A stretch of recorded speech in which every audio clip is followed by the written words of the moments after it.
Hello, hi, very good evening, all my students. This is Samita and welcome to Ganga TGT PGT home science. आप सबका Ganga TGT PGT home science में बहुत बहुत स्वागत है। तो आज हमारा टॉपिक है यानी रंग। रंग से संबंधित उसमें जो रंग के रूप होते हैं, पहला होता है ह्यू, दूसरा होता है मान, तीसरा होता है तीव्रता। ह्यू का मतलब आप लोग समझ चुके होंगे, उसे हम रंगों के नाम को ही हम ह्यू कहते हैं। मान क्या होता है उसे हम देख लेते हैं।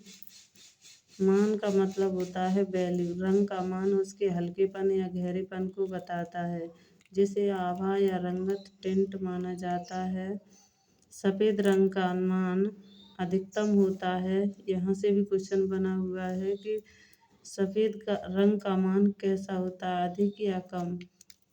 और सफ़ेद रंग का, इसमें एनसीईआरटी में सफ़ेद रंग का मान अधिकतम तथा काले रंग का मान न्यूनतम होता है। कहीं कहीं पर काले रंग का मान अधिकतम और सफ़ेद रंग का मान न्यूनतम होता है, पर इसमें सफ़ेद रंग का मान अधिकतम दिया हुआ है। पर जो आयोग ने माना हुआ है वो क्वेश्चन काले रंग का मान अधिकतम माना है। ग्रे पैमाने और मान चार्ट में मान का अनुमान लगाने के लिए 11 ग्रेड यानी 0 से 10 हैं। तो काले रंग का मान 0 और सफ़ेद रंग का मान 10 होता है। अच्छा, मध्य मध्यमान यानी 5 धूसर या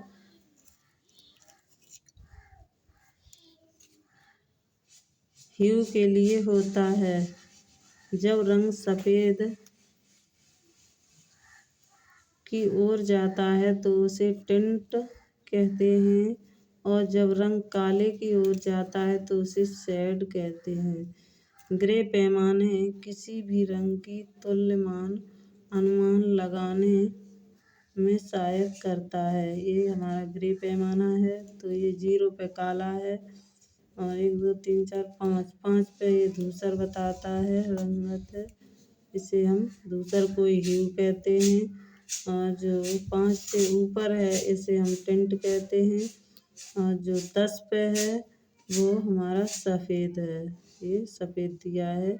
और 6 से 9 के बीच में, 5 से 10 के बीच में जो 6 7 8 9 ये नंबर सभी टिंट बताते हैं, टिंट कलर को बताते हैं।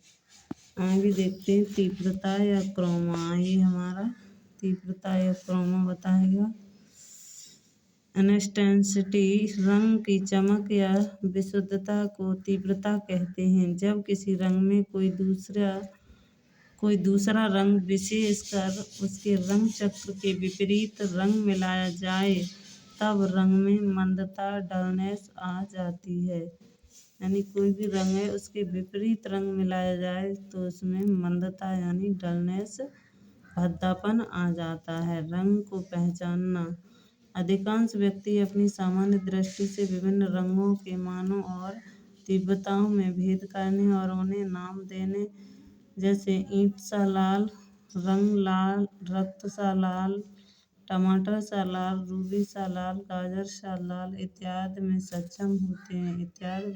में सक्षम होते हैं। रंगों के नाम प्राकृतिक स्रोतों जैसे फूल, वृक्ष, काष्ठ, खाद्य, फल, वनस्पति, मसाले, पक्षी, पशु, पर पत्थर और धातु, खनिज, मिट्टी, रंजक और पेंट इत्यादि के साथ साथ अनेक स्रोतों से प्राप्त किए जाते हैं। प्रत्येक समूह में आप लाल और गुलाबी, पीला और नारंगी, नील, लोहित और बैंगनी, नीले, हरे, भूरे और दूसरे देख सकेंगे। नामों में अक्सर क्षेत्रीय झलक होती है, अतः एक क्षेत्र के नाम का अर्थ दूसरे क्षेत्र के लोगों के लिए अलग हो सकता है। आज भी दुनिया में जहाँ भारी मात्रा में सामग्री, विशेष रूप से वस्त्र उत्पादन का अंतरराष्ट्रीय व्यापार होता है, नामों के साथ संख्याएं उपयोग में लाने की पद्धति बनाई जाती है।